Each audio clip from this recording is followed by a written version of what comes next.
Rajiv Gandhi all India under 19 టీ20 cricket championship ను Hyderabad Amberpet grounds లో పీసీసీ అధ్యక్షుడు మహేష్ కుమార్ గౌడ్ ప్రారంభించారు. ముందుగా రాజీవ్ గాంధీ చిత్రపటానికి పూలమాల వేసి నివాళులర్పించారు. దేశంలో క్రికెట్ కు ఉన్నంత క్రేజ్ మరే ఆటకు లేదన్నారు. ఇక సీఎం రేవంత్ రెడ్డి ఆటలకు ఎక్కువ ఆదరణ ఇస్తున్నారన్నారు. మంత్రి మొహమ్మద్ అజారుద్దీన్ హైదరాబాద్, బెంగళూరు టీంలకు టాస్ వేసి పోటీలను ప్రారంభించారు.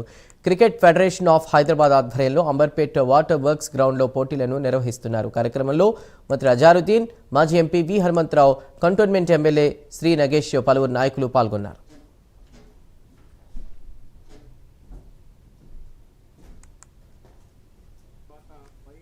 ఆస్ట్రేలియా పోయినాం, వారు స్వయంగా పిలిచి మీరు పోయిరండి, అక్కడ స్థితిగతులు అవగతం చేసుకున్నాడు.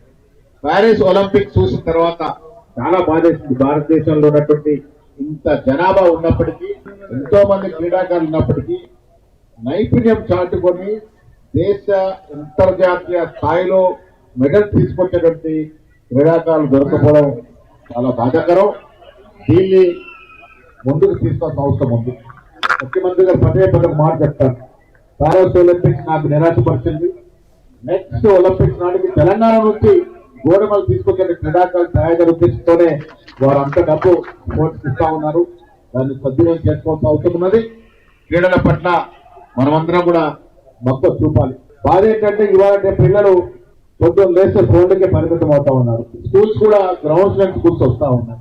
మేము ప్రతి రోజుల్లో ఒకటి కాదు 2 ఫుట్బాల్ గ్రౌండ్స్ ఉన్నటువంటి స్కూల్లో చదివా. ఇలా పేకముక్కటి లాంటి బిల్డింగ్ లో స్కూల్స్ వస్తా ఉన్నాయి. నేను ముఖ్యమంత్రి గారికి స్పోర్ట్స్ సెంటర్ సీజన్ ఉన్నా చెప్పాను. ముఖ్యమంత్రి గారు స్కూల్ కి పర్మిషన్ కావాలంటే స్వతహా గ్రౌండ్ గ్రౌండ్ అని ఉంటేనే స్పోర్ట్స్ పర్మిషన్ ఇవ్వాలి. పిల్లలకి బ్రెయిన్ కి స్ట్రెయిన్ తప్ప ఫిజికల్ స్ట్రెయిన్ లేకుండా